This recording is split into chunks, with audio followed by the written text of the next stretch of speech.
We can stop HIV, Iowa. Everyone has a role to play in stopping HIV. Unfortunately, there are barriers that make our job a little more difficult. Stigma is one of our biggest challenges. According to a survey, 27% of respondents who were living with HIV said they waited to get tested because of the stigma. So we should talk about HIV more. And support people living with HIV. Find out more at stophiviowa.org. G'day, thanks for joining me. This is Astronomy Daily, a daily look at astronomy and space science in the news right now. My name is Andrew Dunkley, your host. It's great to have your company. And joining me is our AI reporter, Halley or Halley. Which is it? Is it Halley or Halley? It's Halley. Oh, so I've been getting it wrong all this time. Sorry. That's okay. Dave. Oh, I know who you've been talking to. That's not fair. People whispering behind my back in the office corridors. Gee whiz. The Astronomy Daily Podcast with Andrew Dunkley. All right, Halley, let's get the news, please. If you've been wondering about who gets to use the James Webb Space Telescope and who has higher priority, here's the answer. The selection process was designed to give everyone a fair chance of gaining time for their personal programs and projects. Interestingly, the lessons of the past were factored in when it was realized that unconscious biases were a problem when people lobbied for time on the Hubble telescope. This time, the decisions were made based entirely on scientific merit, ahead of who put the application in. The applications were judged blindly, so biases were not possible, including gender bias issues. Now to Mars. The latest news from the red planet suggests that it might, once, have been covered in lakes rather than oceans. Since robotic exploration began on Mars, scientists have been curious about the features we see on the surface, including valleys, lake beds, and even channels, which are all suspected to have been created by water. New research from Dr. Joseph Machoksai with the Department of Earth Sciences has now been published. He collated data from the Curiosity and Perseverance projects, which suggests that our understanding of surface water on Mars might be understated by a significant amount and that lakes were probably a very common feature on the planet. Machoksai believes that up to 70% of the lakes that once existed on Mars are yet to be discovered, and compares his findings to that of Earth, where most lakes are under 100 square kilometers in size. Still on Mars and its water, the China National Space Administration has released data from its Mars probe, Tianwen-1. It's the first time they've released any information from their time orbiting the planet. So far the probe has been at Mars for 780-plus days and the rover, Zhurong, has moved almost 2 kilometers on the Martian surface. Chinese scientists say they have studied geological features and water activity on the planet and found hydrated minerals, and believe the region they've been studying has a lot of liquid water activity. They've also the soil to have a high bearing strength and low friction parameters, which suggests the area must have been very windy, with possible water erosion. The studies have been published in Nature Astronomy, Nature Geosciences, and Science Advances. And a company called Intuitive Machines, which works in space exploration and infrastructure, has announced they have signed an agreement that will see them go public.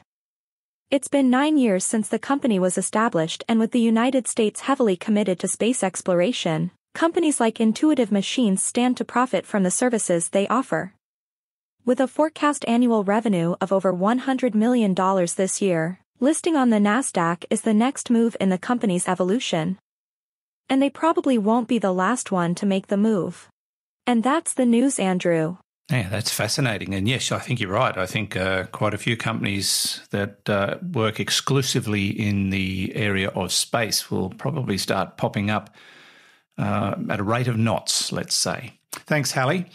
Now to everyone's favourite topic, black holes. A study has been done on hundreds of black holes in the universe.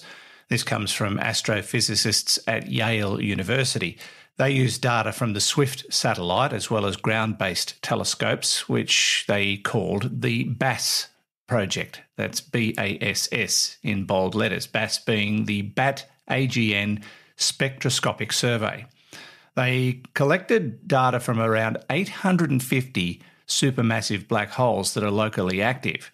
To be more precise, that's where the AGN comes into the equation. These supermassive black holes power local active galactic nuclei, AGNs. The consensus, that's what they're calling it, provides detailed measurements of the emission lines, black hole masses, and distances from Earth for dozens of systems that weren't previously recognised. The BAS project revealed a lot of their data in a special issue of Astrophysical Journal.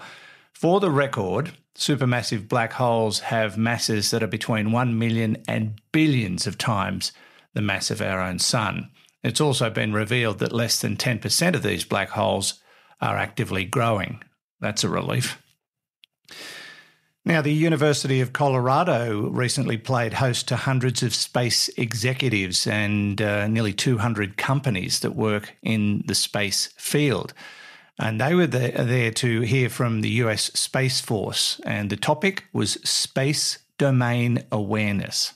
It's a military term for space situational awareness. Now, one of the main users of SDA technology is the US Space Command, and one of its roles is to track objects in orbit and to issue collision warnings. And you might have, if you're a Space Nuts listener, heard us talking about some of those situations. Been a couple of occasions where the International Space Station has had to be moved to avoid collisions. Well, that's what this is partially about. Now, as I said, one of the main users of SDA technology is US Space Command, and one of its roles is to track those objects in orbit and issue those collision warnings. Yeah, but it's getting pretty busy up there these days, as you'll agree. The Department of Defense is looking to hand over some of that responsibility to the US Commerce Department in the next few years so that military space operators can focus more on space domain awareness. Sounds very sinister, doesn't it? There's a lot more to it than that, but I think you get the general drift. Probably something we'll hear a lot more about in the future. Now to Europe. A team from the Max Planck Institute of Radio Astronomy in Germany has discovered alcohol in space. Are you surprised that it was the Germans? Neither am I. According to the researchers, the largest alcohol molecule ever found in space is near the centre of the Milky Way. Now, what kind of alcohol can you put with milk? Tia Maria. A finding that could help us better understand how stars are formed. In fact, there are two types of alcohol that they've discovered. There's isopropanol, best known for its use in hand sanitizer, for example, and normal propanol, the other type of propanol alcohol that's chemically similar to the star Sagittarius B2. They behave in similar ways, meaning that the two molecules should be present in the same places at the same time. Many questions, though, remain surrounding the chemical processes involved in their birth. And while we still don't know for sure what kind of galactic mixology, lovely words, produced stars and other celestial objects, the discovery of huge alcohol isomers could bring us a step closer to getting the recipe. Should we be surprised that alcohol was involved? Probably not. The Astronomy Daily Podcast with Andrew Dunkley. Finally, to a question that comes up a lot from Space Nuts listeners. Is the universe flat? Is it a sphere bursting out in all directions at the same time? Or is it something else?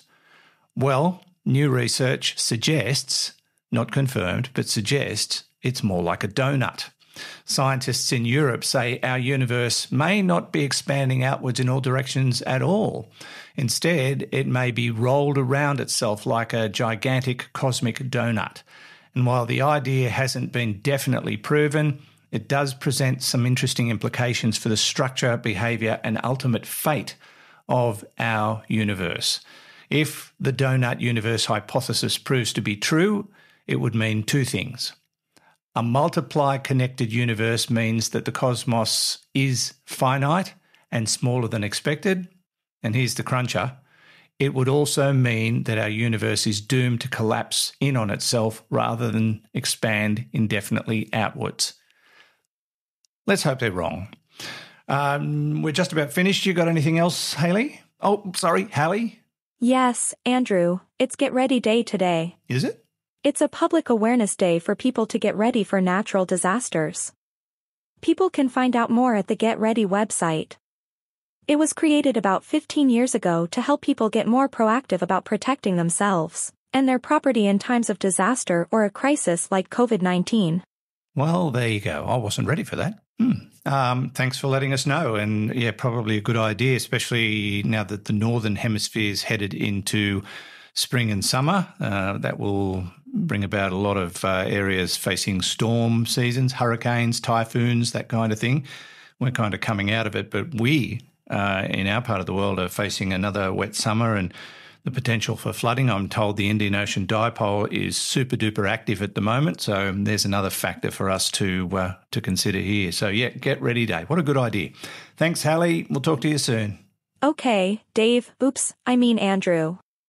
Bye. Why I order. All right. Thanks, Halley. That's it for today's episode of Astronomy Daily. Don't forget to visit us on the website, spacenuts.io. Click on the Astronomy Daily tab up the top, and you can catch up on all of those stories and much, much more.